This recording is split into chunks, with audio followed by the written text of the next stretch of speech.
Meeting to order, and got a fair number of things for discussion today. And first of all, I want you all to meet our guest that just entered the room. Scott Von Cannon is with Retail Strategies, and in times past, the city has worked with Retail Strategies to try to bring business to Hamilton, and had a little bit of success and didn't stay in our contract with them for the duration.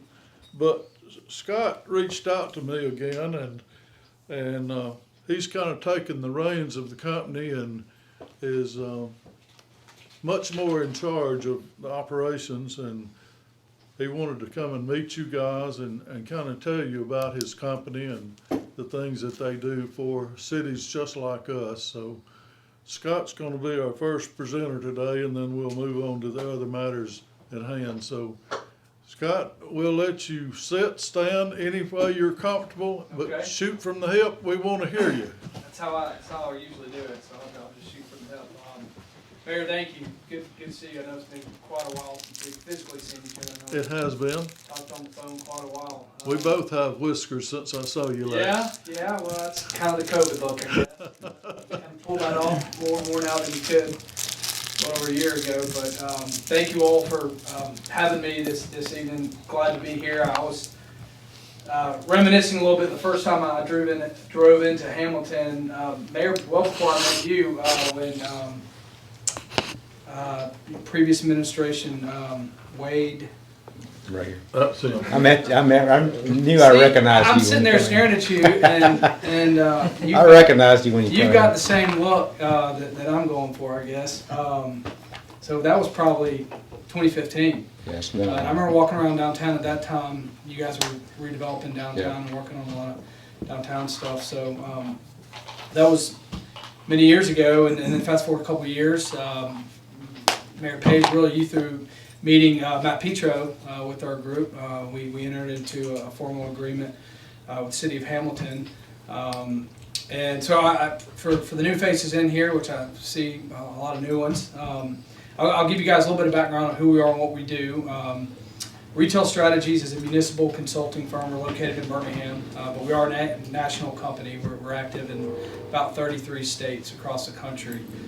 We started this firm in 2012, working with just a handful of cities in Alabama. Retail Strategies originally spun out of a commercial real estate company called Retail Specialists. It's actually a sister company owned by the same owner of Retail Strategies. So when we entered this consulting industry, we came in with existing relationships with national retailers, the brokers that typically represent the retailers and or property owners, and really the understanding of how retail real estate works. And that was a really big advantage for us in this industry. A lot of city leaders are seeking help recruiting business, particularly retail, for a couple reasons. One, they're looking for ways to grow their tax base, and I'd be curious to know what the city of Hamilton, how the tax collections occurred during COVID. You know, surprisingly, a lot of these communities, which we would consider rural or tertiary markets in the retail world, have fared very well during COVID. Some better than years before, surprisingly, and a lot of that is less travel to the Tupelos, to the Birminghams of the world. Therefore, dollars are staying local. People are working on do-it-yourself projects. So, you know, the Walmarts and, you know, the toilet paper hysteria, if we all remember that 12 months ago, you know, that was an added benefit to a lot of retailers and grocery stores, and then even the hardware stores, the Lowe's and Home Depots nationwide had a great year. Obviously, there were some casualties in the retail industry, from apparel to more traditional brick and mortar retail. But a lot of municipalities are seeking help to boost the sales tax, to grow the job base, to achieve just the requested retailers that, Mayor, why don't we have a Chick-fil-A? Why don't we have a Starbucks? Why don't we have I mean, there's something to that where mayors say, if I could just have an answer or just deflect to, well, Retail Strategies, that's their job. There's a little bit of that as well. And, you know, business begets additional business. So as you have some small wins, such as the Loves on I-22, and you get more cars off the interstate and get more folks into town, it will encourage additional growth, additional development. So that's kind of why we exist. Now the value we bring is a little bit of what I spoke to earlier. We have the relationships with the retailers like Chick-fil-A and Starbucks, to Target, to Dollar General, and everyone in between. We've worked with most all these national retailers and a handful of the regional guys as well. So this is a very much who you know and not always what you know industry. So that goes a long way. Being able to just talk to the retailers. I can't tell you how many mayors and city managers have reached out and said, Scott, I went to Target.com and I just couldn't find a contact of who to reach out to. And that's just not the path that the industry, their tenant reps, their preferred developers. Again, this kind of small network, but it does exist. And not really knowing who to go to and then what to say, frankly, when you're talking to that decision maker for a retailer. A lot of our own clients admittedly have mistakenly carried a conversation such as, we have great parks, great community, great school system, and those are all probably true statements and are pieces of pride and joy for your community, and all very true. But to a retailer, they want to know dollars and cents. How am I going to generate revenue? How am I going to generate a profit in your community? So they want to talk about demographics, growth patterns, traffic counts, access points. A lot of it's real estate. I mean, the data is a very important part of what we do. That will get a retailer interested in the market, but then you got to find a site that fits their criteria, that fits their economics as well. So that's a lot of what we do. We come in when we're hired by a community. We enter into a 3-year partnership. That first 90 days of that partnership is what we refer to as the discovery phase, where we really want to learn about that community from an analytical standpoint and a real estate standpoint as well. So typically in the first month, we're knocking out, I think we review close to 23,000 variables on each market that hires us. So a lot of data, a lot of analytics, overwhelming points of data, which is all shared to our clients. It can be used in different ways, but it gives us a feel for what that community looks like, at least on paper. And then 60 days in, usually a couple months, we conduct what we refer to as our boots on the ground tour. And that's just an opportunity for us to come to the market and drive the market like a retailer or a developer would.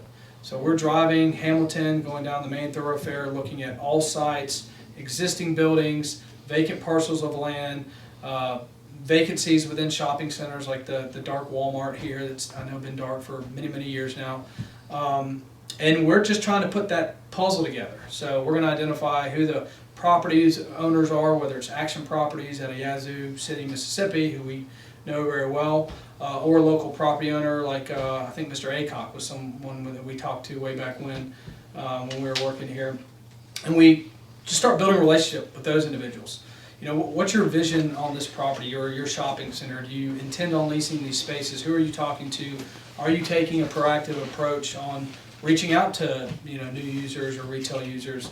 What are the economics? Are you looking to sell? Are you looking to lease? If so, at what rate? At what price? Do you have a broker representing you? What's the size of the property or shopping center? So that's really an intel gathering portion of our process. Again, that's just really following that boots on the ground tour. I think when we conducted that here in Hamilton, we really pinpointed 17 particular properties that we really wanted to hone in on. And again, some of those properties had existing operating businesses, and that didn't mean that we're trying to move that business. We just looked at it and said, that's a dang good site. And if Walgreens were to come to Hamilton, they'd want that site. So how do we figure this out? And some instances, whether it's a Chick-fil-A or a Walgreens or whomever it may be, they're only going to go to that main site or that A+ site or whatever they perceive as the site that they need to have. So that's why we do all that intel gathering.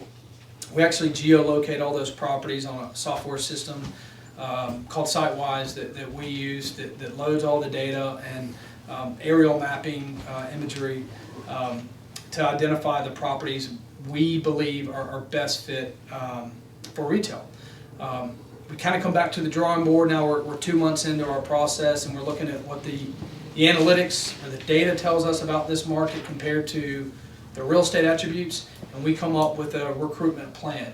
that really outlines the good, the bad, and the ugly of the data and the analytics, what we really picked up on that boots on the ground tour, the good, the bad, and the ugly as well, what opportunities we perceive for the retailers that are currently expanding, growing, and looking for new sites and new opportunities.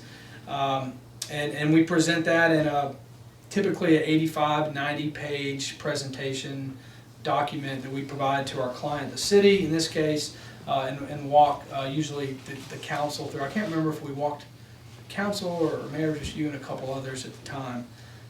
That kind of outlines all that data. So that's 3 months in, day 90, that's a lot of the initial legwork, and then day 91, we're off to the races. So we're calling all the retailers we've already identified as prospects for this market. And a lot of the data and the boots on the ground tell us what, I can off the cuff kind of give you an idea on what retailers I believe would take a look at this market, but I can give you a much better idea after running specific reports, identifying sites that would fit Aldi, for instance. Aldi's going to need 2 to 2.5 acres. They have to own their dirt. Generally speaking, it's typically got to be at a light, at an interchange. So those are the things that I can kind of look at. But running the data and then doing the boots on the ground tour helps us put those pieces together. So we create a prospect list in that process, and again on day 91 we have a team that's allocated to reaching out to the property owners, the brokers, the developers, and the retailers, and trying to put those pieces together to then in turn bring retail. In normal conditions, we attend many trade shows. When we last were working with Hamilton, I think we attended 4 or 5 shows throughout that year.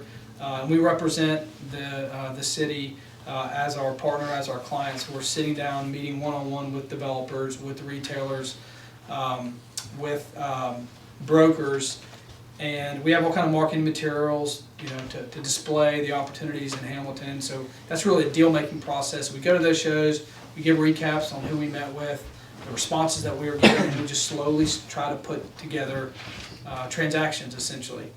What we're really doing is bringing together a property owner and a retailer, and we're connecting the two, and then we're typically taking a step back and allowing them to negotiate. In the event that they can't see eye to eye on pricing or economics, we hope that they will come back to us and say we can't make this work.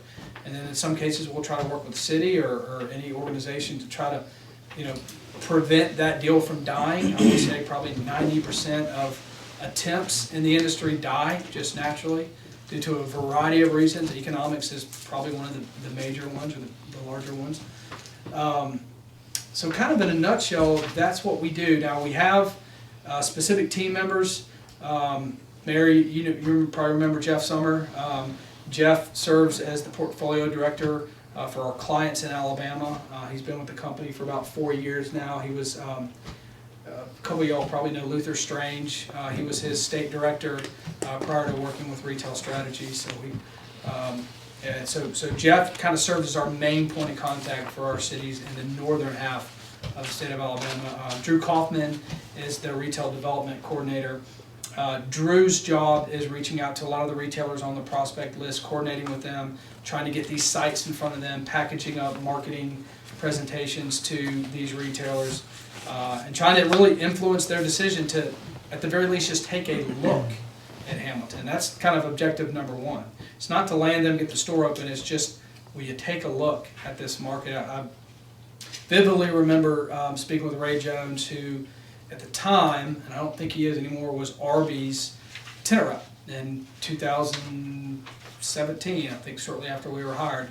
At that time, I think Love's was already in process, but I don't know if Arby's was at play because I was reviewing some notes. And anyway, long story short, we were trying to get Ray just to look at Hamilton. Anyway, long story short, they ended up doing that co-brand with the Loves, which was packed today, by the way. I stopped in and went, and Arby's was slammed. That portion, Love's was doing fine too, but Arby's was slammed. Wait, just give it a moment. So I've been blabbering quite a bit, but I hope that gives you at least a high level view of what we do. And I'm more than glad to answer any specific questions about. Besides Dollar General, what's hot right now? What retail is hot? Well, restaurants, generally speaking, are doing good. A lot of the full-service sit-down restaurants are struggling due to COVID. So you have the fast casuals and fast food guys that generally have fared well. Grocery is doing great. We're doing a lot of work with Publix right now, and they're looking to expand and do more just because they had such a great 2020. Their revenues are higher than ever, so they want to, invest some of that capital into new stores. So grocery stores, generally speaking, are doing well. A lot of the discounters are starting to open up a little bit. There's a lot of pent-up demand and optimism coming into this year in 2021. A lot of the talking to a lot of the real estate directors, they're just eager to do deals, and they were told no most of 2020, and they are ready to get out and do their job. So some of them were still allowed to do that. The Dollar Generals and some of the fast food users and grocery still was able to persevere through 2020, but 2021, I think most of the normal categories will be back to normal at some point as this vaccine rolls out and we all get back to some type of normal. Yes, sir. So you guys are I guess your home office is in Birmingham. Is that Mhm. correct? Yes, Okay. Okay. You got anybody you're in contract with now? Yeah, that's what I'm Close saying. to Hamilton? Jasper, we've been working with Jasper for almost 9 years now, 8 years. I guess my second question is some of these, I guess, fast food restaurants. I know I've read some stuff in the past about minimum population. Mm-hmm. Yeah. I mean, like Chick-fil-A, what Yeah. is it, like 10 or 15,000 or something Yeah. like that? I just didn't know how many of those fast food restaurants are based. I mean, I know they're all based off of some population Yeah. and traffic and traffic counts and all the things you just spoke about. Sure. I was just curious to know, if you got a population below 10,000 people, what's the odds of Yeah. getting anything like Yeah. that? Well, that's a great question, and the answer, there's a beautiful part of it, and there's a very challenging part of it. Their requirements change constantly, and that's good but challenging, and because we're spending a lot of our horsepower and our resources just keeping up with the trends of the retailers. I mean, our whole retail recruitment team, which there's about a dozen folks. I mean, their job daily is to be talking, communicating with the retailers and the reps. So Chick-fil-A, for instance, they've headquartered out of Atlanta, started out of the Atlanta area. And how most of these national guys grow and expand, they typically try to penetrate the larger markets, grow their brand awareness, their name recognition, as folks like that live in a town like Hamilton would drive to Tupelo or Birmingham, and you see the Cookout or Chick-fil-A and this, man, we just wanted one of those. And that's what Chick-fil-A wants. They want, when they're ready, and they're going to get to a point where they start, they kind of go down the pyramid of the size of the markets. Because they build out the Birminghams and the Atlantas of the world. And then where do they go next? Well, I know that, for example, I don't know if anybody else in this room saw this or not, but I know that the owner of the Chick-fil-A in Tupelo started a food truck and drove to Pontotoc, Mississippi. I don't know how many days he went, but in different areas. Set the parking lot. And set the parking lot and I guess cut the menu in half, just whatever, sandwich. They were in Fulton yesterday. Oh, were they? Okay. Yeah. And supposedly he is, I mean, that's a pretty good idea. Yeah, well, some part of that's testing the market. To Yes, see if the yeah. demand's there Correct. So, to add a new store. But Aldi is another, Aldi, I'm trying to think the nearest Aldi. I don't know if there's one, they just built one in Jasper. Yeah, we did that one. There's another one. The one in Tupelo. So for the longest time, the only Aldi in the state of Mississippi was Horn Lake. We actually helped a little bit with that store 2014. And the only reason it ended up in Horn Lake was because Horn Lake was considered Memphis MSA, essentially. So the way Aldi saw that from a distribution standpoint was we can serve this market. And then a handful of others have, but we have seen Aldi's emergence in the Southeast, and they really started up in Virginia and North Carolina and have pushed westward. And we have seen them go from it's got to be a Memphis suburb to now considering markets like New Albany and coming to markets like Jasper, which they wouldn't have considered Jasper 6 years ago.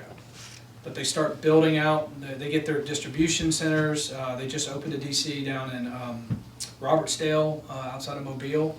And so now they're trying to penetrate the I-10 corridor. So we have a lot of clients in Mississippi. They're saying, where's our Aldi? And we've been sending Aldi sites for 2 years because they've been telling us, well, once we get this DC open, we can start serving these markets. Well, it took the longest time for them to get the distribution center open. They got it open, and now they're actually ready to open stores along that corridor. I think So they got 3 in Huntsville. Aldi's, oh yeah. I believe there's- that. Scott, will we be a good location for some type of distribution, you think, with I-22 and Certainly, I mean, You know, Memphis is a logistics hub, and I think as 22. Birmingham to Memphis, we're right in the middle. Mm-hmm. We could be big for, it's gonna be more and more truck driving on I-22 now. If you Yeah. really think about it, we're 3 hours from Atlanta and 2:15, 2.5 to Memphis. I mean, it's, We were Do tracking. y'all do that, distribution? We don't do a lot of industrial work, Yeah. mainly. I mean, it's all tied together, of course. But in a previous life, I actually worked on more traditional economic development. But I remember when we were working with Hamilton 3 years ago, we were tracking I-22 traffic counts, and we were seeing a steady uptick. I'd be curious to see what's occurred in the last 3 years. I imagine it's continued to increase and grow, but that's only good news. And again, you get someone like Love's out there on the interstate and get some visibility and get some cars off the road, it's just going to bring more attention to your market. And that's really what you want to do at the end of the day. So I certainly think there are legs there for distribution for this market given I-22. And that's a huge advantage, by the way. So to go back to your question real quick, and not trying to digress too much, but Chick-fil-A is considered much smaller markets that are on an interstate where they otherwise would not, certainly. well, I just knew, my wife worked with, one of her, I guess, co-workers. Her son was from New Albany, and then actually opened the one up in New Albany. And basically what he did beforehand was he and his wife both traveled all over the United States. When we would open Chick-fil-A, would come in and train the personnel and help them get it started. Mhm. And he ended up opening one up for himself, but they were living out in New Albany. As I understand, it's a rigorous process to Yes. get in their system. And you gotta, And you Mop can't floors and- you can't have any ownership of anything else. and I believe they limit the number of stores that you can own, Mhm. just to ensure quality control. So you're not owning 20 Chick-fil-A's and, so, I mean, they clearly have got it down pat. I think we Oh, can- yeah, there's no we doubt all in agree with that. that, so. What about the entertainment industry? Do y'all do anything with that? We do, I mean, Theaters, bowling centers? that's chain bowling slowly gonna come back. I mean, that's gonna be one of those industries or segments of the industry that is gonna be slower to recover than some of the others. But again, I feel confident the human connection is real and that there is this pent-up demand for people that just wanna get out. It was amazing, and I don't know if anyone in this room went to the League of Municipalities show in Montgomery back in November. I attended that show, the Alabama League of Municipalities. This was in the thick of COVID. And I mean, to be completely honest, the majority of the folks that attend that show are probably 50 and up. And so there was a lot of speculation, is anybody gonna show up to this thing? And I mean, there were over 500 attendees at this show. And I talked to people and asked why they went, why they risked going. I mean, I risked going, and they're just ready. They're ready to get out. They're ready to take that risk for good or bad. And I think you're gonna, I think you're gonna see that be equated to the entertainment industry where people are just ready to get out and go bowling or go eat or whatever. I mean, Our young people are starved. Yeah. For something Oh, yeah. to do. Sure. If we could find some kind of way to keep them yeah. well, entertained and. I know my kids are younger, but they're every weekend. Why can't we go somewhere? Yeah. Like we used to care places. And, Scott, I'm gonna let each one of our men introduce themselves to you now. Please. We've introduced you to them. We'll start with Scott Tyra and work our way around the table. And I'd like for you to know our council, and this is a get acquainted day for us.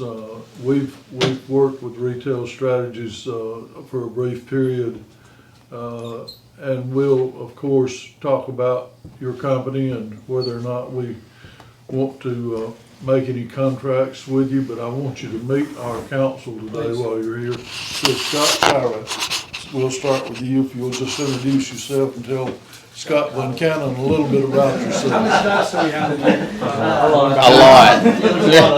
You got Good Scott group. behind you too. Good group. Well, I'm Scott Robertson. I'm Ross Reed. Matt Sims. Wade Williams. Scott Tyra, if you will, tell Scott Van Cannon a little bit about yourself and your company and that you're with, and each one of you kind of tell what you're doing now, and that'll give Scott a little idea of the makeup of our council for this next 4 years. Okay. First of all, I've lived here my whole life. I've got 3 kids, so I'm interested in being able to keep kids busy around here in this area. But I work for Buccaneer Homes, which is in the manufactured housing industry. And this is my 25th year being in the industry, and just, the main reason I wanted to run and be on the city council was to see Hamilton be better, because I think it can be. And I think with the interstate and with the Loves exit down here and other exits that we've got in this town, that we've got some great assets to really pitch to somebody to come to Hamilton. Totally. I'll echo about everything that he said, but I'm Scott Robertson. I own a small trucking company here in Hamilton. I was born, raised, and never left. I've lived in Hamilton all my life as well, and I have a family of 3 kids, a little granddaughter too. So certainly got a vested interest in the future of Hamilton for sure. And that's pretty much it for me. I'm Ross. I'm a full-time college student. I also work as a pharmacist technician right across the street at Fred's. Obviously, I am the youngest guy on the group. But, He's the baby. But I ran on a campaign to just see Hamilton be successful and prosperous, and that's something that I really want to key into, as both the Scotts have mentioned. We have a gold mine on I-22, but we also have a lot of things that we could see happen right here in the hub of downtown. For me, being the age I am, I'm 19. My chief goal is to have my graduating class come back here, the entire class of 2020. I love this town, and I want to raise my family here, as both of these Scotts have, and probably the majority of everyone that's in this room. I just love this town, and I really want to see us do something good. How big is your graduating class? I graduated with 123, I think, somewhere around in there. That was actually a big class. We were one of the biggest. Whenever I came through, we always had the biggest class. So I don't. Yeah. Something about the turn of the century, I guess. Made that class pretty big. Yeah. Again, my name is Matt Sims. I'm part owner and Your Insurance Centers Incorporated here in town. I have 2 offices, one in Winfield and one in Haleville. Been in the insurance business 15 years. I'm outside commercial sales rep. My grandfather was in politics here for, I don't know, 40 years? Well, 65, he was the mayor here from 65 to 97, excluding 1 term. And so that, as a young child, being able to, I guess, tag along with him, I swear I sort of got the itch. And like these other guys, I've lived here all my life, excluding going to Tuscaloosa and graduating from the University of Alabama for a few years. I just came back, and like these other gentlemen here on the council, I just want to see, I see the potential that's here. And I also remember back to when I was a kid and how I used to go downtown and on the weekends and any time of day, and it was just, you couldn't find a parking spot. And at that point in time, in what was, I guess, the late 80s, early 90s, this place was really thriving and growing. And of course, NAFTA and a few other things shifted that, you know. But I just like to see us reach the potential, because I know, I mean, how many small or towns of our size have, what, 4 exits off of a major thoroughfare? And just want to take advantage of the opportunities that are presented before us, and all of us collectively, you know, work hard to try to bring some industry and just grow. Well, I've been around a long time, been in politics off and on for quite a while. And, served for a while on council, then I was out and served for 1 term as mayor, and serving back on council. I love Hamilton, these guys do, and our mayor does. We're all from here, raise our kids here, and I just want to be successful. And anything I can do to contribute to that, I would. And I know from being the mayor and being council in the past that partnering with somebody like you or any other retail gives us an advantage, because on our own, we just don't have the connections that you got. And sometimes they will contact you before they will us. So having somebody to help get our foot in the door is much, much easier. And, you know, I look forward, if we can come to agreement with a contract, I'd be all for it, I think, because I know it's easier. I know that trying to do it on your own with the mayor and council is good, but you have more connections than we do. And, you know, I think it'd give us an advantage that other towns might not have. So, you know, I look forward to seeing what you can do, and hopefully we can partner together and have something in the next few years, because like you know, it takes 90 days to study, then you're looking at another, hopefully, if we were to strike a deal with somebody, that still might be a year away. Nothing happens fast, so the sooner we get started, the better off we are, I think. Going back to what you said, I mean, you know, it's not what you know, it's who you know, and developing those relationships. And you already have a lot of those relationships built, and so. What have your trade shows looked like through this COVID? Have they been few and far between, or? Interesting topic, Mayor. Actually, one was announced on Friday of last week. It'll be a small show. It's in Orlando. We'll probably actually pull more contacts from this area than it normally would, just because it's the first show that's been on. I mean, it's called Retail Live. There are 2 major organizations. ICSC is kind of the big daddy. ICSC is International Council of Shopping Centers. Hence the name, international organization. They typically hold events all throughout the world. And the biggest one they hold each year is in Vegas. It's in May, 3rd week of May every year. It's kind of the Super Bowl of all these shows. That show was canceled last year, obviously. It's been canceled this year, but it's been announced and postponed that they are going to have it, but in December of 2021.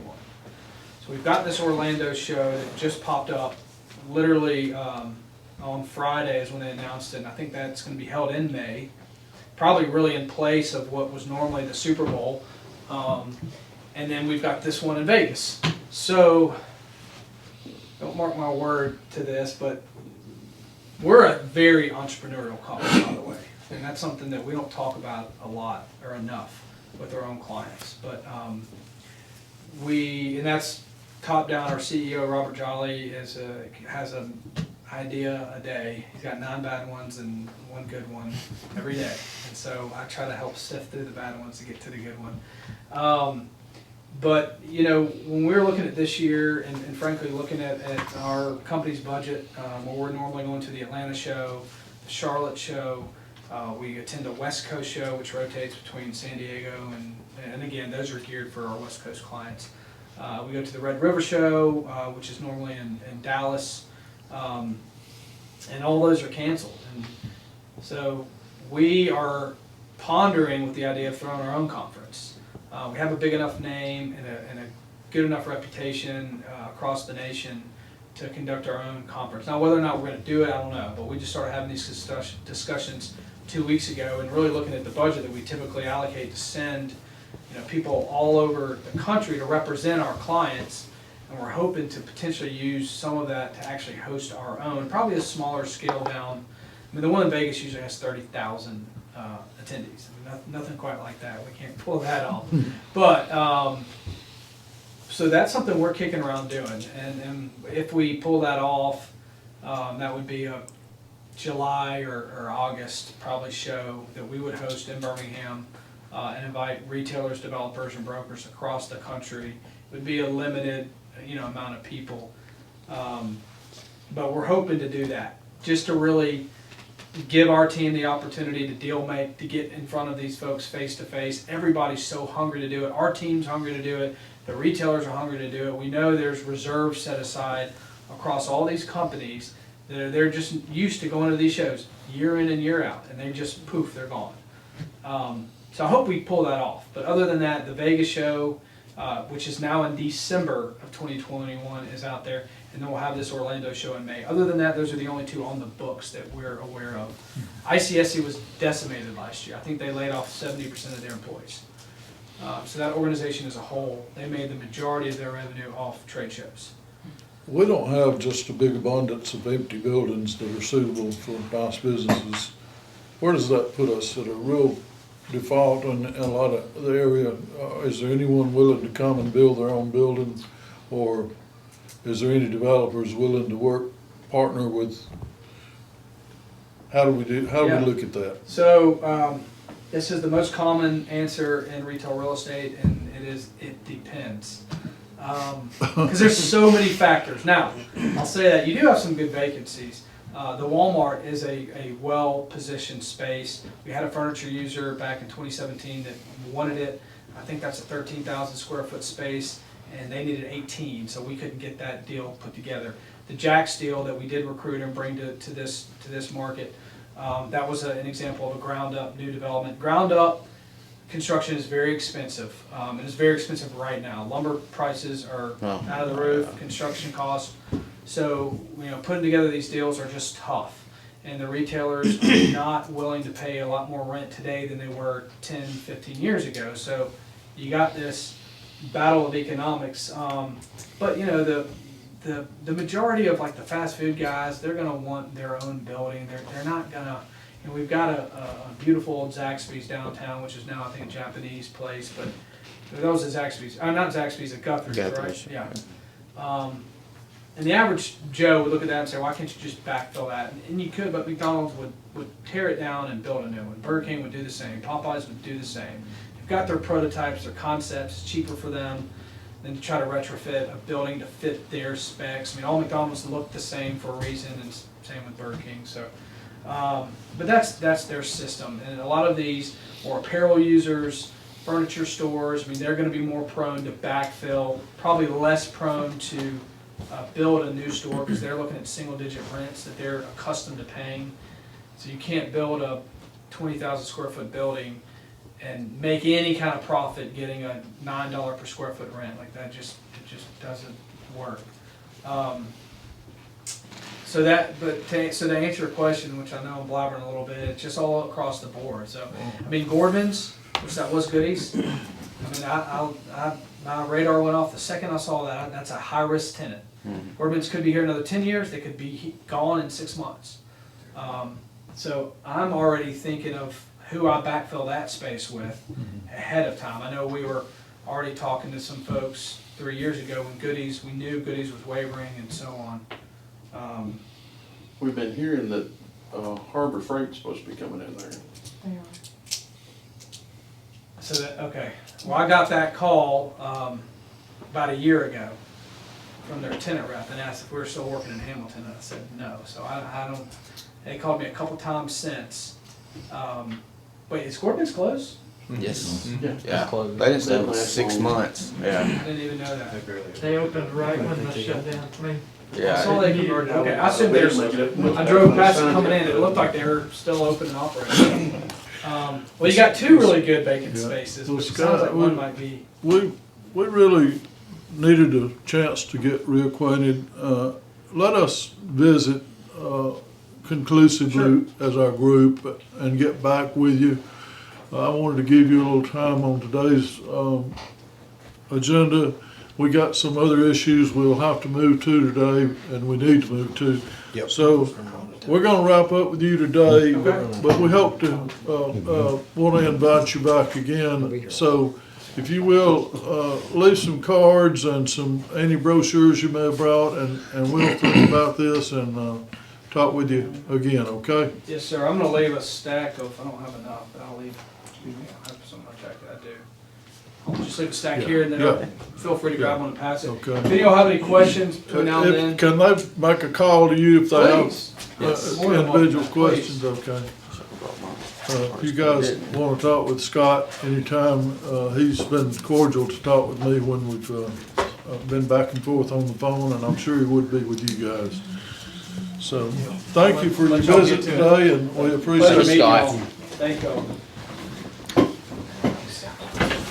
Just a little update on the Hamilton Sullins house. I talked with Andrea today. She is going to want to meet with us again on her final plan before she puts it out to bid, and she wants to meet with us a week from today. If that's okay with you guys, we'll have just a special meeting to cover that. So we don't normally, It's a regular council meeting. Maybe the day after. That would be Yeah, cause, she wants us to meet next week. She told me she wasn't ready to meet today, but she will have our plan for our review, and then she'll put it in the paper for bids. So I wanted to update you there. Is that gonna be before the council meeting? I think the council meeting's Tuesday. is yeah, that cause correct? President's Yeah, Day it'll is be, Monday. we'll meet just before. Just before the council meeting, so, Yeah. okay. If you wanted to present it in the council meeting, it'll just make our meeting a little longer, but if you'd rather do it during the meeting, we'll just do it during the meeting. That's I'm fine with me. It doesn't matter. I mean, Okay, it's- we'll just let her come to the meeting then. Yeah. I'll put her on the agenda.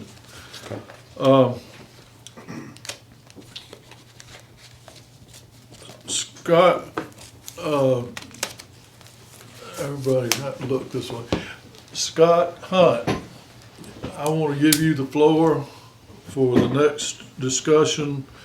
We, as a council and mayor, have got our minds made up to clean up Hamilton in a campaign. And I want you to walk us through beginning to end. If we don't get cooperation with the people who we asked to clean up, I want you to tell us what are the steps that we go about to start with the property and carry it to the final phase to where we have it finally cleaned up, and where we would go step by step to do that. Once we set it in on this campaign, I want everybody to know the pains that we're gonna go through to actually accomplish our goal. So I want you to tell me and the council what we face with a cleanup campaign. Yes, sir. And the biggest issue is, once you dive off, You're in. you're in. And make sure that you stay with it. Because the last thing we want to do is hit a couple property owners and then we let it slide with a few others, and then we just, let it slide again. Then there's issues that may get brought up. We have a couple of ways to do it. We have an ordinance that gives us the authority to put the landowner, property owner on notice that for whatever reason, their property does not meet the standards of our ordinance. And then, after 7 days of giving that notice and no response, then we can go forward and clean up the property and put a lien on the property. Part of that then entails the council to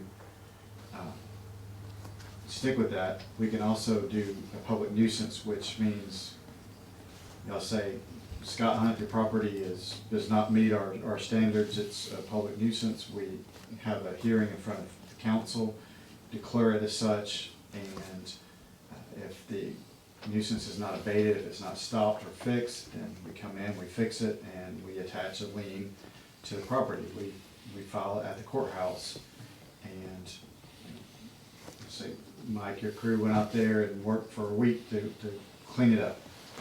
Whatever that cost is to the city, either through manpower, through expenses, we attach that on the property. If anything happens with that property, then we get our money back.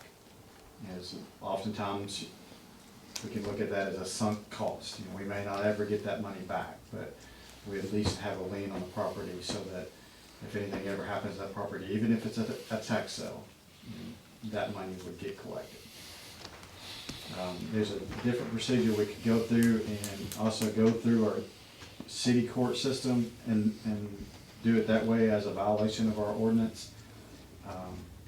And we can also file a civil suit against the property owners. But I believe the ordinance that we have in place that we adopted years ago, 2010 maybe, that it sets forth a simplified version of how we can go forward with it. And it's basically giving the property owner notice, and if they don't comply with that, then we can go in and clean it up. And that's typically where we run into the issues. Scott, do they have a certain amount of time to get it? Months, 6 months?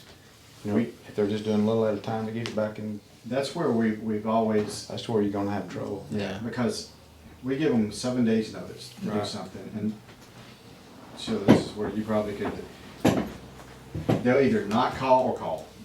And if they don't call, that makes it a little easier on us.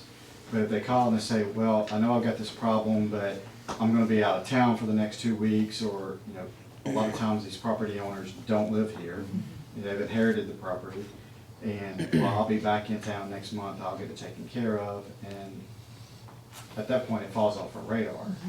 And because it's gonna be taken care of, we don't, you know, hear anything else about it, and then 6 months later, we're down the road. So that's the part that we will have to make sure we tighten up on, and to give them X amount of days, if they do in fact respond, to say, we're gonna give you 60 days, 30 days to have it done. If not, then we're gonna go forward with doing it ourselves. Be consistent. Who determines if it's, one's bad enough to be condemned, or maybe it's just bad enough that needs a little yard work? Now, who do we send to do that? We have somebody from the fire I've department? been sending letters, You I've been sending yeah, but we letters go once out I become aware of them, yeah, And look at it. Yeah. Somebody's gotta determine, you know, yeah. their house is bad enough, it's gotta be something done with it. And a lot of times, that falls on our court ordinance enforcer, which would be Sheila Okay. or Jenny, or the man to your left. Okay. The police department. Where would we dispose of all this debris without creating another problem within itself? That's a good question. Alright, what about, if you had to tear one Well, a down? lot of it's a lot It won't be in bigger. Marion County. I tell you that. Do what? We're talking Yeah. like vehicles and, I mean, you you're know, talking about dumpster fulls. Yeah. Dumpsters, yes. yeah. Where would And it well, I go? mean, some of this stuff may have asbestos in it, and you gonna get Yeah, a lot of into it's it. gonna have to be. Yeah. Somebody's gonna have to check it out. So I mean, Now, Stand up there with we the did a hose. project, a couple of years ago, 4 mobile homes and Buildings or anything like that. just clothes, all kinds of stuff that was in those mobile homes. It was nine of the, what is it, 20-yard dumpsters and about 4 or 5 dump truck loads and a week of backhoes, track hose and all that stuff. And we used, Franklin County Land Management to supply the dumpsters, and they hauled it to their landfill in Russellville. I mean, we got building inspectors, I guess Tim or Matt or somebody will go out there and look at, if they're doing new construction, surely they can do that too. If it's some kind of, if it's a building, they could. Yeah. Sheila, do you do that? Do you go out there? I don't go out there. I have been out and looked at some things that, you know, usually it's by complaint that I get, somebody brings it to my attention and I send them the letter. There have been a couple where I have gone out just to get an idea of what we're talking about, or I get Ronnie to go out Okay. and let me know. But that's always been my question is, what's the follow-up? Because the letter says you can be summoned to court and fined. So I'm never sure Yeah. where, you know, when you The do project that. that I was talking about, I think it ended up being somewhere between $8,000 and $10,000. Fortunately, on that one, we were able to recuperate the money, but. You have to pay so Money. much per ton to be able to store that. Yes, yes, and so much, they charge you so much to bring Was this, a dumpster. was this the And- gentleman that didn't live here any longer and actually wrote a check to the city or? Yes. Okay.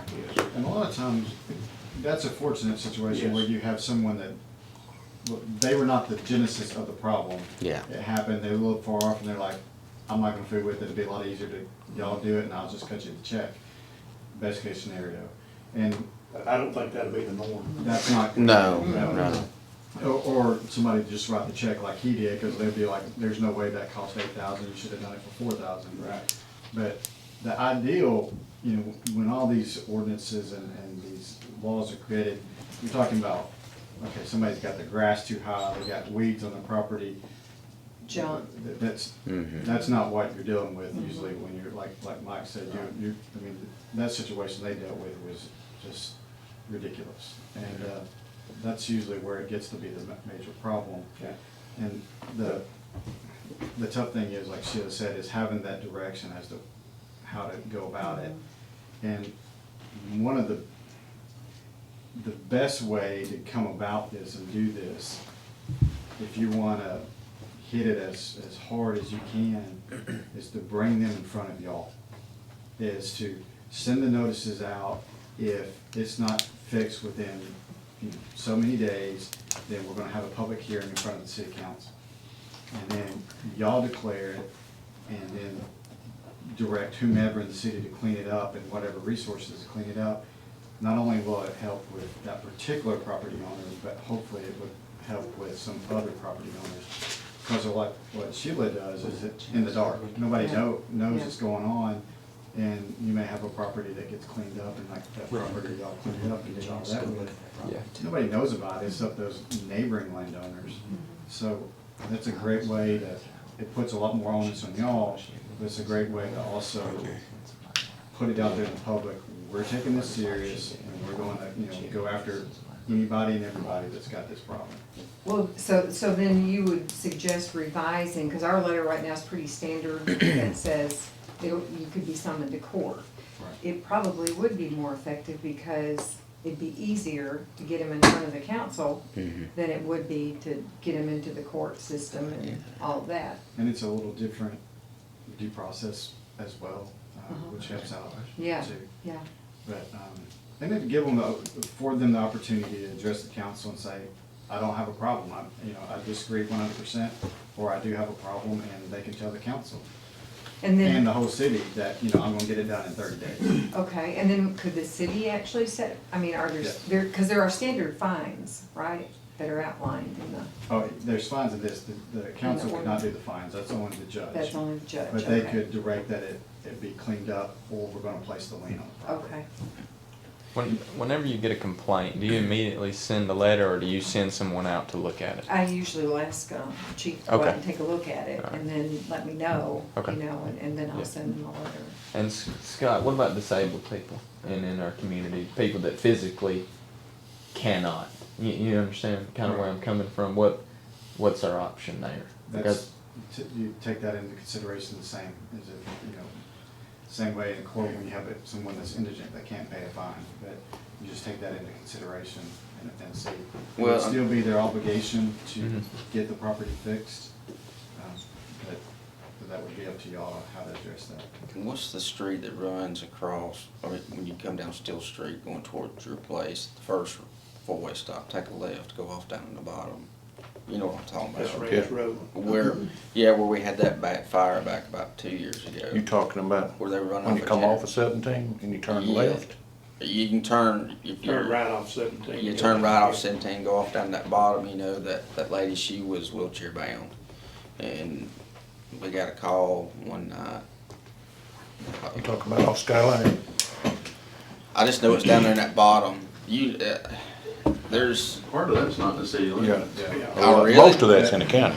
see, I didn't know that, but, That down in that hole in those two trash places, metal places up Yes. through there, they're all out in the county. Really? Because I mean, I guess that was an example I went by where the lady was handicapped and two gentlemen just happened to be there to carry her out, and we couldn't even make entry into the house very far because it was just Yeah, that's all out in the county. stuff after stuff.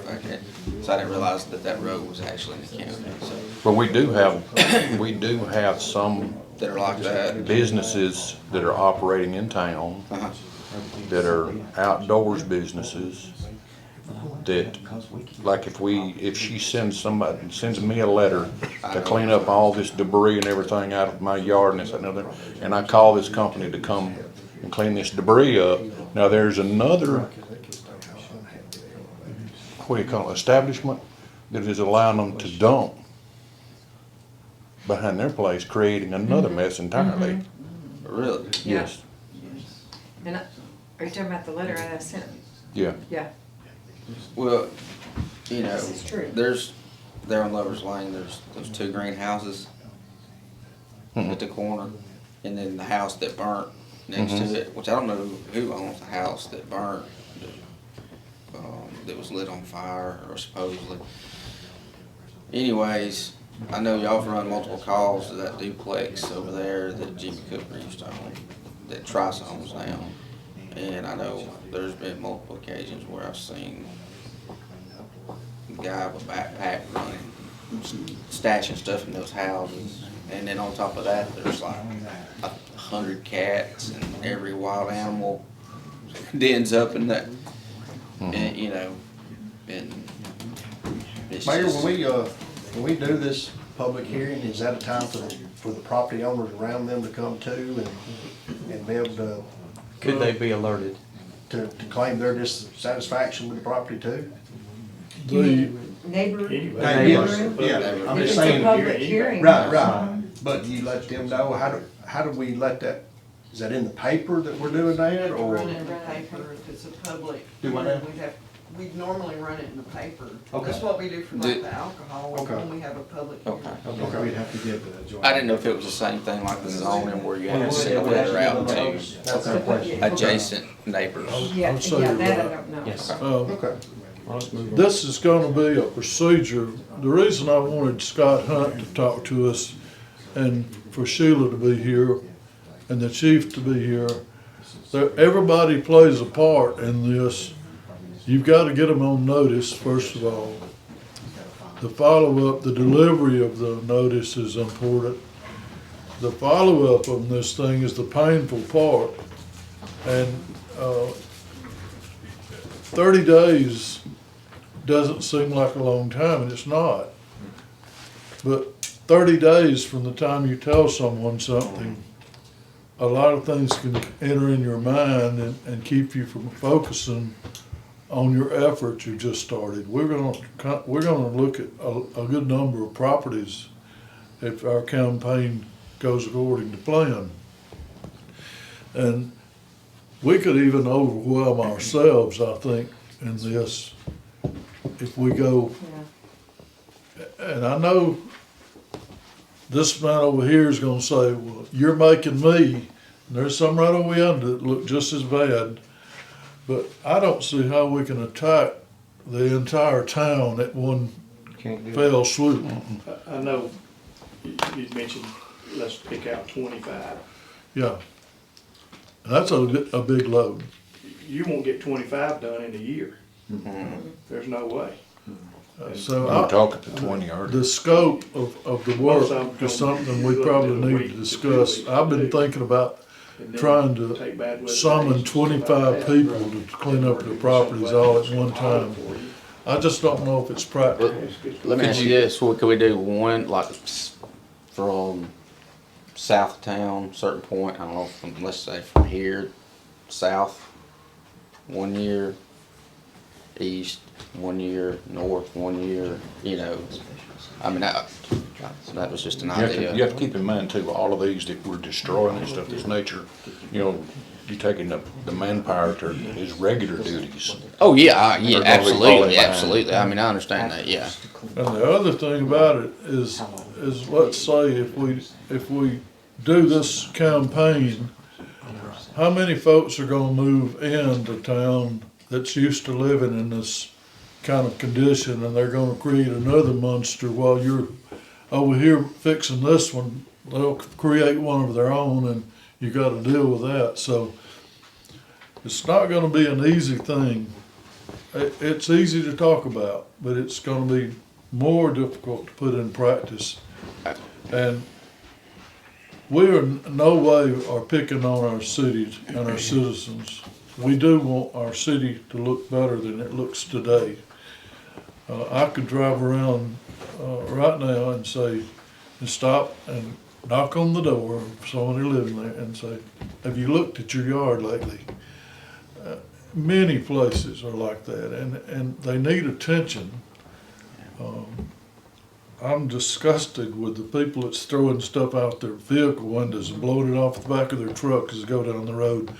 Just look at it, and they've been picking up as fast as they can, but the time they get it, Every day we pick up paper, and by the time they get it picked up, somebody's throwing it down. What did I see on the way to work this morning? An Arby's sack blowing down the road ahead of me. Me too. You there's know, one sometime during the day. they've just got opened the doors yesterday, and people are already throwing them out the windows of their Bridge in vehicle. Munson. I saw it It's this afternoon. Oh, discouraging. my dad gets so mad when he goes through He's gonna there. be mad when he goes home today. Oh, really? Oh, he, 'Cause I'm surprised sometime he- this afternoon, I'm surprised he ain't got him a little light on his vehicle. But there's a lot of things in life that aren't easy. I'm for going ahead with this plan to clean up Hamilton and do the best we can with it. Well, Let's don't, A good focus on the abandoned properties would be, a good start too. Yeah. well, I think that probably focusing in that direction is a good thing. Abandoned properties, where are the owners? You know, sometimes you find them in Michigan, and sometimes you find them, in other parts of the world, And then how do you proceed? Because we do have an abandoned Yeah. property that I've gotten several complaints on. There's no one to basically, send a letter to. if we're gonna deal with abandoned properties, I'm gonna have a shorter span time, my patience are gonna be a little less. Those abandoned properties have been sitting there for years, Right. abandoned, and I think those are the ones we gotta tear down and haul off. Do you think we should start with particularly just them, just the abandoned properties before we move to people that are If they're- living in If these they're abandoned residents? properties that are just eyesores, Yeah. in our city, I'm for going ahead and moving on those. Most of those, wouldn't you say, are gonna be torn down, I Scott? would imagine most of those would be. So, And who determines that? If you can't if there's an owner of record, because there's one in particular that I'm talking about that I've received several calls, and Yeah. this street department's been over there and got the kudzu's creeping into everybody else's yard, and, we've taken care of it. There's no one to bill for that because we don't know where the owner is. It's not gone to tax sale yet, so how would I go about notifying somebody, or how do we go about putting a lien on it? Just, Right. All we could do is by the last known property owner. I was gonna put the say, record- put the Marion records County in the maps. probate office. yeah, And once we get that, address it to them. If they've moved or wherever, that's all we can do, yeah. is address it to them. It's their obligation to change that notice with the revenue commissioner or the probate office. They don't know where he's at, that's what I'm saying. Yeah, that's what, but it's on the property owner. All we can do is send the notice to where we're supposed to. The last known property. Yeah. Exactly.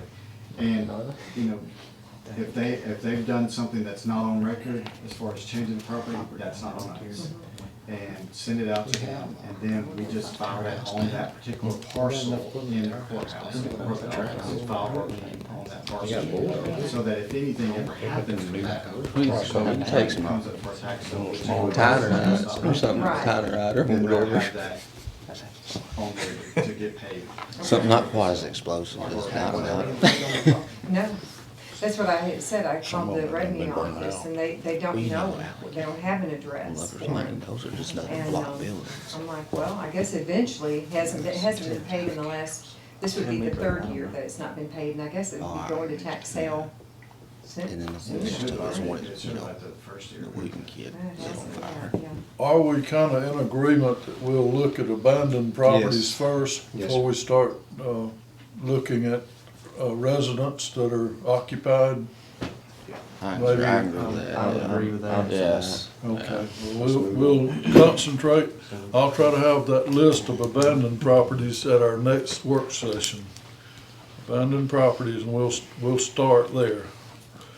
But Mayor, on top of that, I mean, we need to come up with some type of campaign to make people realize in town, like Mike and them, they don't have time to pick up trash. And they shouldn't have to. People gotta realize, we gotta take pride in Hamilton. Yeah. You know, It's good. things are not gonna get any better until we do better. I'm talking about as a town, take pride in our Take town. pride, yeah. And, you know, I see it from the parking lots down here down here where, at McDonald's, the big shopping center down there, to the high school down here. I'll just go ahead and call it out too. Man, there's trash laid everywhere, and it's a disgrace. Yeah. And I don't know what we can do. I mean, I get fired up about it, and I know there's a lot of people fired up in the Let- town about it because they're tired of seeing it. Let me ask you this. And what is the fine for litter? That's what I'm saying. If we make the 500, can we Maybe make it it needs to be 1,000? Can we make it 1,000 first offense? And let's make, and I know that's tough, it's tough to catch somebody littering. You gotta see them do it. That's right, it's Yeah, I tough. mean, I know that, but I guess what I'm saying is eventually We've you're got gonna one or catch two. somebody, and if you can make an example out of somebody by Of course, that, Macy wrote a guy Somebody's thrown out not long ago, garbage throwing bags. French fries out the window, and she was behind him. We go through it and try to find some kind of receipt, yeah. mail. These folks are smarter than we give them credit for. Oh, yeah, I mean, yeah, I mean, They know how to put it. Ronnie can Got attest to their this, address. you can correct a problem one week and the next week somebody else is gonna be doing it. yeah. So, I mean, it's. But I guess what I'm continuous. saying is if you make the fine steep enough, Well, we used to have, that, yeah, I Wade mean- made almost as old as I am. We used to have a thing called Adopt a Mile. yeah, I remember that, I've done that. And people would, but you, It's hard to get people you can't to. get people right. Kiwanis We Club have used to do We it. have a Hamilton cleanup day, what, two or three times a year, That's what I was Well, about what to ask about about. community and service? there's no, That's what I was gonna ask, Yeah. doesn't What Franklin about- County do where they have people I don't think you made to go do clean up a certain section of a road somewhere as part of their community service? I don't know how they're doing that in the court system. that. They Can used to you still do get, that, Scott? we used to get inmates from the workplace. We can't do that anymore, Can't can get you? those anymore. Like you said, it's a good idea, but when it comes time to doing it, Mhm. Hey, nobody what wants about to show up. trustees? And who wants to pay for it? That's right. Yeah, what about trustees? We're just moving forward, step by step, we're That's gonna county. get into this, and we're gonna be into it big time by spring, Court. and we're gonna make some sign. I just need to. Now, let's talk about our Love's lighting probably next, Mike and Scott. Did y'all determine that we need some additional street lighting down there? How about it, guys? Yes, yes. Actually, I talked with Ronnie Garner with Alabama Power today. And, he's having, I guess it's the engineering department in Tuscaloosa to come and make a plan, engineer a Was plan. that okay with Mr. Gleason? He was, yes, he was. And a addendum to that, once we finish with he said, I haven't seen it at night to fully address it. If y'all feel like it's an issue, and seeing it, it looks like it could potentially be an issue. He's all for doing, whatever. He would like us to address the entrance on the access road. That's what I was gonna say. And Mike and I were out there, you can see where, there's a big pothole, I guess, on the side that's getting to be an issue. That's technically a state access road. It's on the state right of way, the state technically owns it. I think for its existence, Wade, I think you were on the council when we took that over, and Mike, you've maintained it, all these years. We've basically handled that road, but it's actually a state road.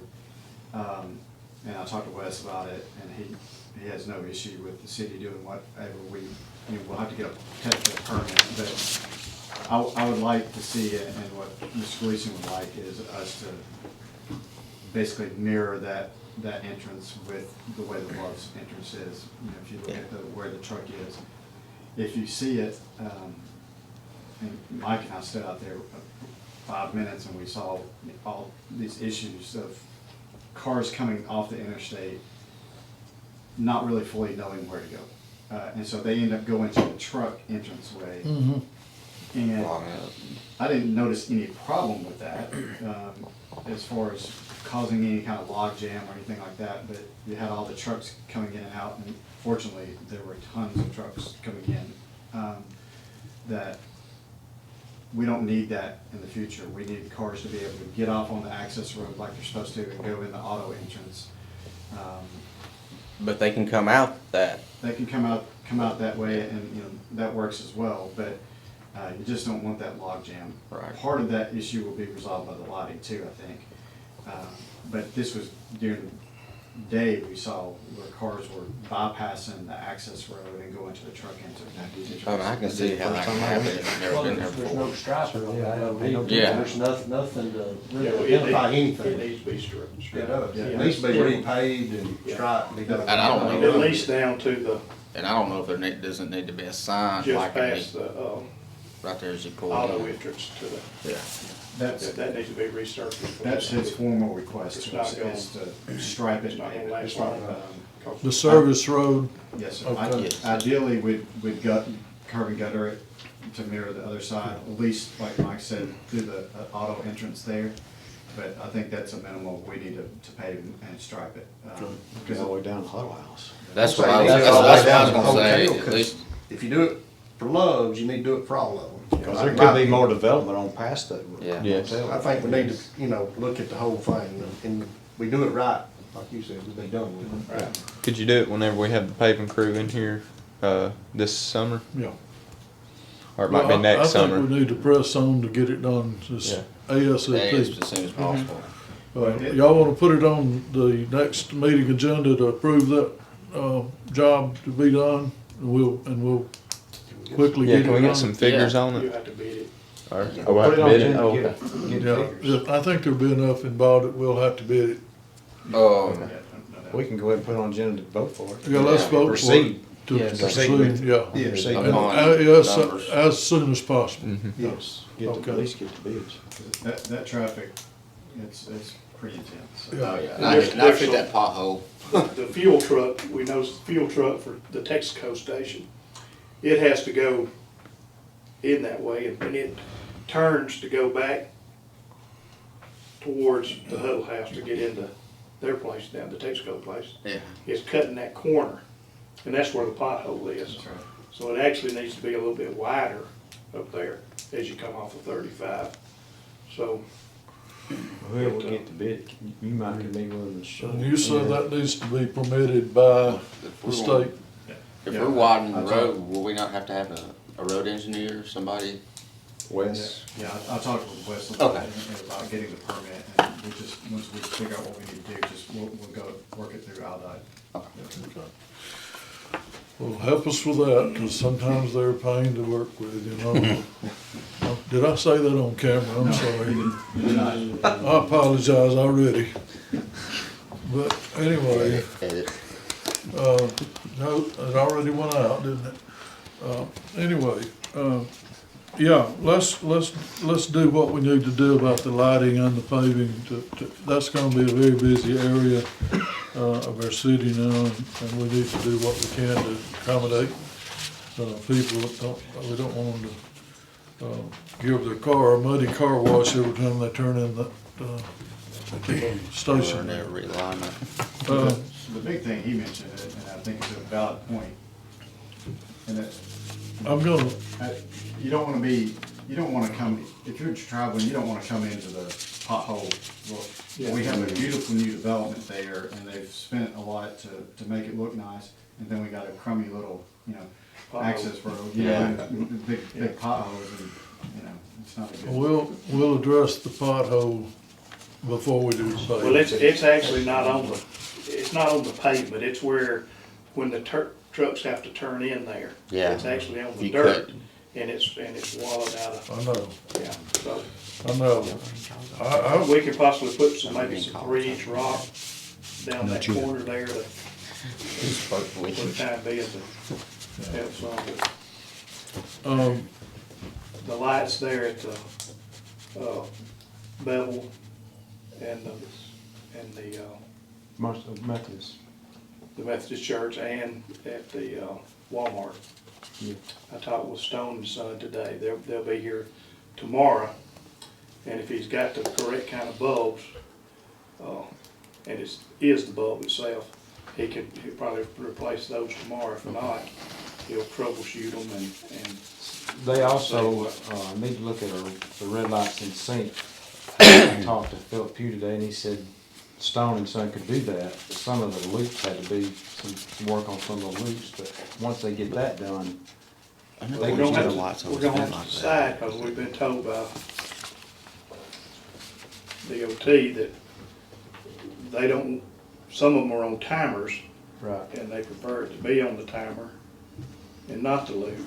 So that's the thing, some people want them on a timer and some want When them you on get caught by on the every one, loop. it's good. We gotta get something done about it. When they're You got a on turn signal, timers, there's nothing coming. We There's get Yeah. more no turn. complaints about that than anything. yeah, but like when they're on timers, do they later in the night? Do they get because some Once you places? set that time, it's set. Okay. If you set it for 30 seconds, it's going I don't want to. 30 Yeah, seconds. I mean, what's the I like? don't do nothing. Go through all the way. Yeah, I mean, I just I know everything bottlenecks. We got As two long more as- things, As long as guys. I've lived here, It's always been like that. they've never been synced to where Yeah. they're green all the But way there through could town. be, Thank you. because he said they could. Yeah. And he said Stone and Son could do it. So let's let them do it. Mike, while you got the floor, go ahead and talk about your personnel issue that's about to come up. I've got a guy retiring, the end of the month. So I've got, he's retiring in the sanitation department. There's a part-time guy that's in the street department. I wanna just roll him into a full-time So you want to sanitation. do that? He wants to do that? Yes. He's a young man, real good worker, So the street department will be losing somebody, a part-time person. Part-time. Yes, but you'd be gaining full-time back. that's right. And, he's worked as in our summer programs, when we, Matter of fact, he's worked, almost a year now, I guess, part-time, so. he knows his I job. mean, you don't have to already. post something like that, can you just get I think permission from we the mayor should. to let him roll over into it? We can turn hire, If we're not breaking any rules, that's what we wanna do. yeah, we can hire internally, we can move over. Okay. That's what like how But Kevin Walker that's got not gonna started. Kevin or nothing, like moving him over since he was part-time. No, Okay. well, he may wanna hire another part-time person, Okay. but he's good with, But is that not how Kevin got started with the city? Was part-time, working during the summers, and then just been kept there trucking on? 23 years. He's shown a lot of initiative to go out and work on his own, and Yeah, that's just what we're looking for. yeah. Got a new business in town I wanted to announce to you guys, if you don't know it. It's gonna work about 15 to 20 people. They hooked up 3-phase power to the building this week. The owners are Jeff Hood and, them old son-in-law, Brad Michaels, and maybe others. But it'll be in the Billy Gray Burleson building, and they're gonna be a support industry, partly for manufactured housing, partly for the automobile, automobile industry. Yeah. So, it could work into something really good, but it's just at a ground level. They purchased the company, brought it here, and getting it started, so I just wanted to mention that. If you see some of them guys, thank them for putting another business in town that work that many people. What's the name of it? Well, what's the name of it? He told me, and I haven't, I've done I'll some have to work get up there, better but I can't acquainted with it. remember. They're gonna assemble some things for the mobile home, like parts, accessories. And there may be 2 or 3 divisions in there. I was gonna say, so- Trucking, part of it's in trucking. It's gonna have They different spend a lot of facets. money. It looks good too. They're gonna do different facets of work, and, part of it'll be support for automobiles, part of it'll be for the manufactured housing business. Got the chief here, he's gonna talk to us about his projects now that he's been working on, so we're gonna give it to you, Ray. Just a couple of quick minutes, as follow-up on the vehicles. We hadn't been able to get anywhere on Tahoes. Don't think we'll be getting anywhere until over in 21 maybe, possibly 22. This one right here is a bid for 1 truck, comes from Vikes Chevrolet. They worked on this for about a week. I took them the state bid price up there, and the state bid price on a stripped version before we have to add anything to is like 32,000. Then we talked to Dodge about their Durangos. You get the basic model with them, and then they send you a list, a checkoff list of stuff that needs to go in it. And by the time you get through the checkoff list of everything that needs to go in it, it runs it up to about 38,000. Vikes has been real good about this. They have 2 up there now because they got one in today. They started looking for it last Friday to match the other one. Both of them plain white and ready to go. So I told them I'd present this to council I mean, tonight. is this like a police package, or No. is it's just a regular truck? Mhm. Then we'd have that price of outfitting it like Yes. 16, But those 2 trucks wouldn't take as much to outfit okay. because they wouldn't have to have the petitions and all that stuff in it. Yeah, right. Are they 4 doors or? 4-door. What is that? That'd be something you'll be driving or? I'll take one of them. Okay. And then we'll pass our Tahoes down. Right. Because our Tahoes are built for the street. Yeah. I need that Tahoe to be decaled that you're driving. We've never really decaled it. Yeah, both of those Tahoes will be completely decaled. Okay. All right. They'll have petitions in them and Why don't decal we, and put on the street. Why don't we put that on the agenda to approve this, at the next meeting to get 2 trucks to This work out of? This is the price of one, and then it's the same price on the other one, just sitting on the lot beside it. But you need 2 right now? 2. And then they go burn you and down some more. If you can, yeah. Get hold of Tim Pearson, And then Jay. Jay. How much is that? I like him, Jay. It's like $10,000. Gentlemen, we've run over today a good bit. I apologize for this. We put a lot on. Mr. Von Cannon insisted in coming and meeting with you guys and getting to know you somewhat. And I didn't really want him to come today, but with his insistence, I went ahead and put him on the agenda. He took a little more time than I thought he would, but we'll try to stay on time as best we can. Thank y'all for your patience with me today. This project of clean up Hamilton is gonna be painful, man. Get ready. And people are gonna argue with us about it. It's fine.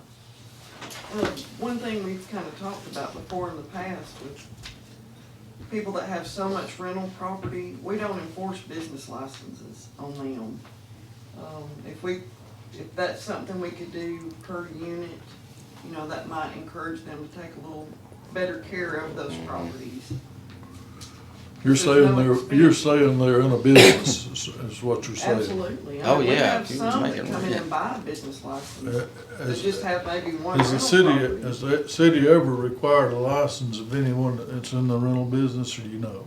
It's in there to be charged, and we do have some that come voluntarily and pay for that business Okay. license, No. but the majority of them don't. I don't know if they've been paying for per unit. Have they been doing that or just buying a business No. license? That's not Okay, really how do- it's set up, but I do- think that's something we need to refigure. Do we need to charge the same price for a person that's got 50 rentals as we do the one that's got 2 rentals? No. How about that, Scott? I agree with what Angela said. There should be some categories to it. Yeah. Because you got some people that have one rental house or two rental houses, and typically they're gonna keep up their properties pretty well. When do they become a business person? If they have 10 rentals, are they in business, or if they have 5?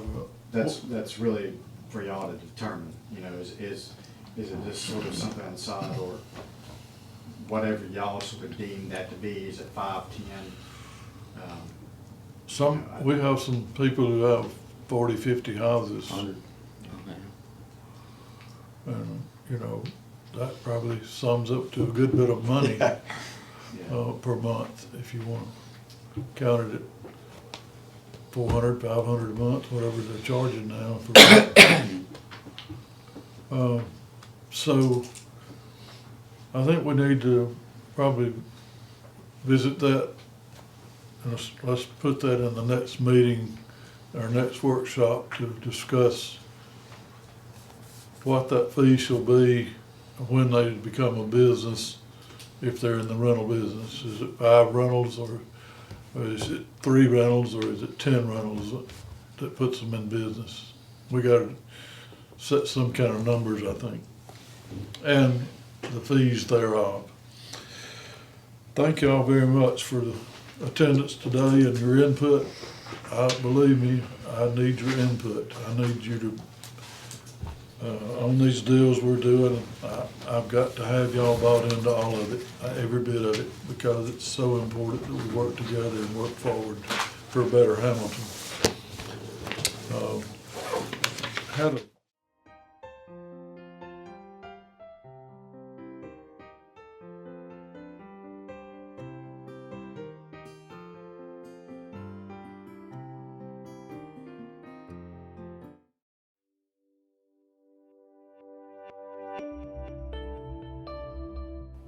Don't forget to like and subscribe to our YouTube channel at www.youtube.com/49 County News TV.